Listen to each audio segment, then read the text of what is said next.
On the 17th of September 2021, France announced that it was withdrawing its ambassadors from Australia and the United States, coming soon after the announcement of a major new strategic agreement between Australia, the United States and Britain, and the cancellation of a huge defence contract between France and Australia.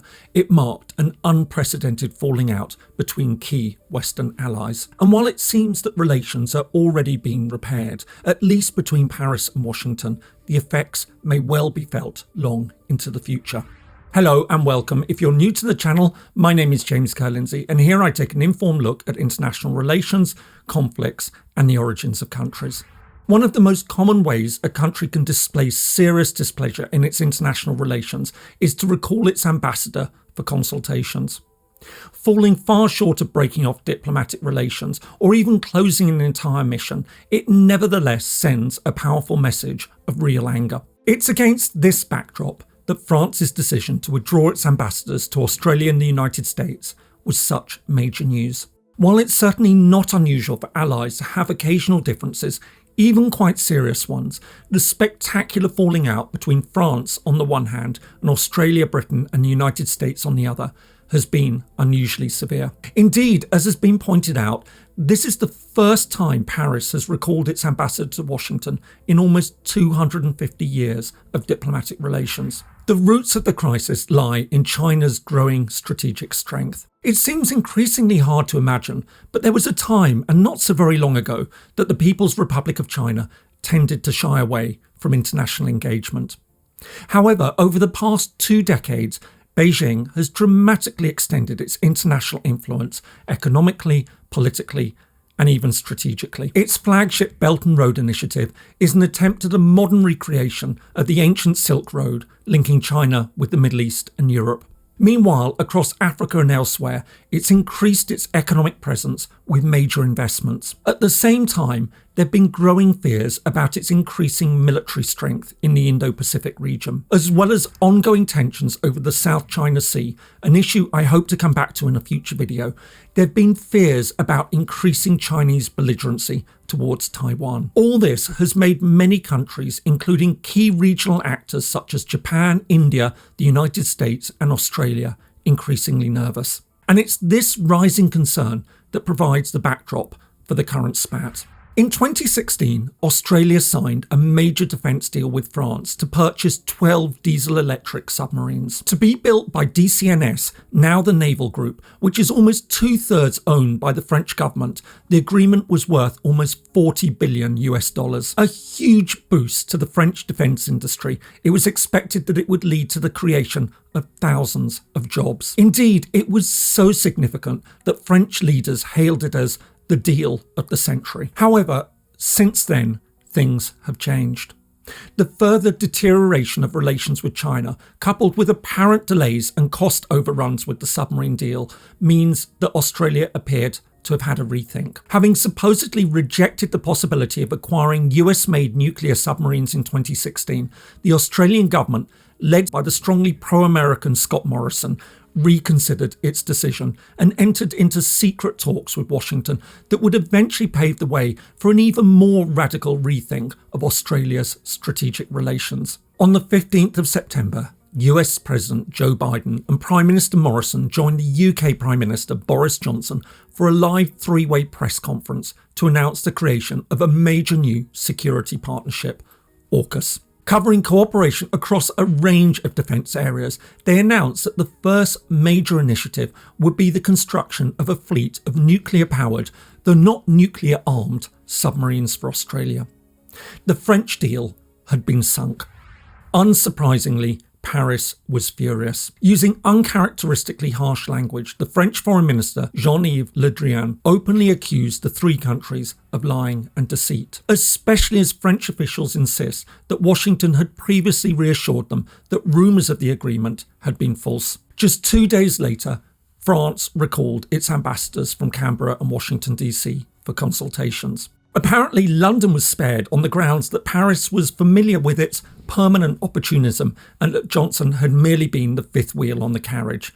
Ouch. While some observers have painted the decision as an overreaction, a tantrum even, in truth, one can see why Paris was so angry. Beyond the huge economic consequences and the clearly dented pride, both of which will carry domestic political consequences, France clearly felt that it had been building an important strategic alliance with Australia as another Pacific country. After all, France still maintains an important presence in the region through its territories of New Caledonia, French Polynesia, and Wallis and Futuna. Moreover, it also saw the move as a fundamental betrayal by NATO partners Britain and the United States. As Le Drian stated, allies don't do this to each other. So, just why did the three countries do it then? In truth, there would seem to be both individual and collective reasons behind the decision. For Australia, the advantages of the agreement are obvious. Increasingly concerned about China's growing presence in the Pacific, it'll be far better equipped to deal with any of the growing military threats it faces, becoming just one of 7 countries in the world to have nuclear-powered submarines. But perhaps even more importantly, the agreement will further cement its long-standing strategic relationship with the United States, a relationship that stretches back to the early 1950s when Australia, along with neighbouring New Zealand, signed a mutual defence pact with the United States. Likewise, there are also important strategic benefits for the United States, especially just at the moment. The hasty and embarrassing withdrawal from Afghanistan has led to widespread speculation that the United States is now withdrawing from the world. This announcement will go a long way towards countering that view. While Washington may no longer be in the business of interventions and state building in failing countries, it certainly hasn't taken its eyes off the main geostrategic challenges. It won't do more Iraqs and Afghanistans. However, it will continue to challenge Russia and China. But what about the UK? It too appears to benefit from this. Following its decision to leave the European Union, it's been keen to promote the idea of Global Britain, a country now able to take a much more active role on the international stage. This will be seen as the first major proof of concept.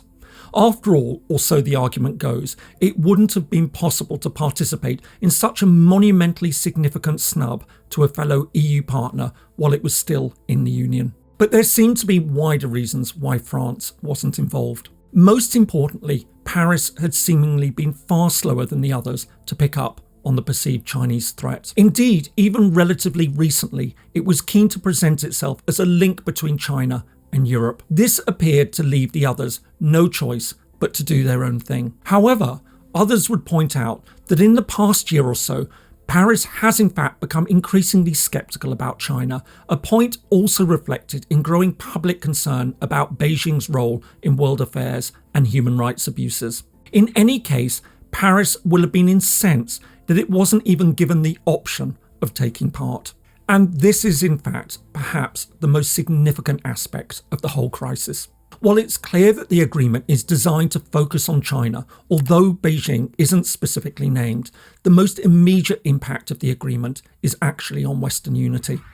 In the days that followed, the fallout appeared to spread. With talk of French plans to block major initiatives, including an EU trade deal with Australia, European officials demanded that Washington, London and Canberra explain their actions against a key European state. But while the dispute burned brightly, it also appeared to burn fast. On the 22nd of September, President Biden and French President Emmanuel Macron held a half-hour telephone conversation. For his part, a conciliatory Biden apologised for the handling of the agreement, saying that France should have been consulted and that it will be in future. He also agreed to help French counter-terrorism efforts in North Africa, a major concern for Paris. But while this seemed to have placated Macron enough to allow him to announce the return of the ambassador to Washington, the conversation nevertheless left out 2 key factors. First of all, it didn't actually reverse the decision on the submarines.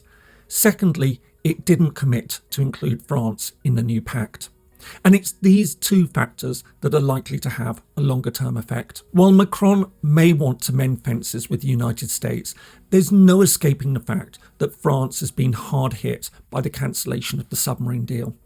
It will want compensation, but even if it does succeed in securing some sort of payment, many in France will be angry about this for a long time to come. Moreover, the fact that it was and is still cut out of the strategic partnership will fuel the deeply held sense that France just cannot trust the Anglo-Saxons. Most obviously, this could well have a significant impact on NATO, the principal Western security body. Given that Britain, France and the United States are all members of the organisation, the AUKUS affair will inevitably cause longer-term tensions, with many in France undoubtedly now more convinced than ever that the United States, once the backbone of the Western alliance, can no longer be trusted. It could well see increased calls for the European Union to strengthen its own independent security and defence capabilities. As a former senior British diplomat put it, the row raises some very serious questions about the future of NATO. But even if this does drive the EU to develop its own independent capabilities, even within Europe, there are deep divisions about how to challenge China. While some members are more hawkish and will naturally be inclined to follow and align with Britain and the United States, others, such as Hungary, seem more in favour of building relations with Beijing. And it's this division that in part drove AUKUS in the first place. In this sense, what we are now seeing is in fact the tip of a very serious debate about Western unity and the geopolitics of the 21st century. In the meantime, the row will inevitably contribute to the growing sense that the Western alliance is fracturing at a time when its overall place in the international system is coming under ever greater pressure as others, not least of all China, are on the ascendancy. While suggestions of a complete US withdrawal from international affairs seems premature, it's clear that it's no longer the leader it once was. At the same time, Europe also seems divided on the question of how to tackle major challenges such as China. But what about China, the unstated but universally understood target of the strategic agreement? So far, it's remained outwardly cool about the news, calling on countries to abandon their Cold War mentality. Of course, beneath the surface, it'll inevitably be considering its next strategic moves. The Australian decision will almost certainly fuel a further tit-for-tat reaction in the growing arms race in the Indo-Pacific region. In the meantime, Beijing may well be taking a certain amount of bemused satisfaction in the knowledge that, without actively trying, it's managed to create such deep divisions between Western partners. I hope you found that useful. If so, here's another video you might find interesting. Thanks so much for watching, and see you in the next video.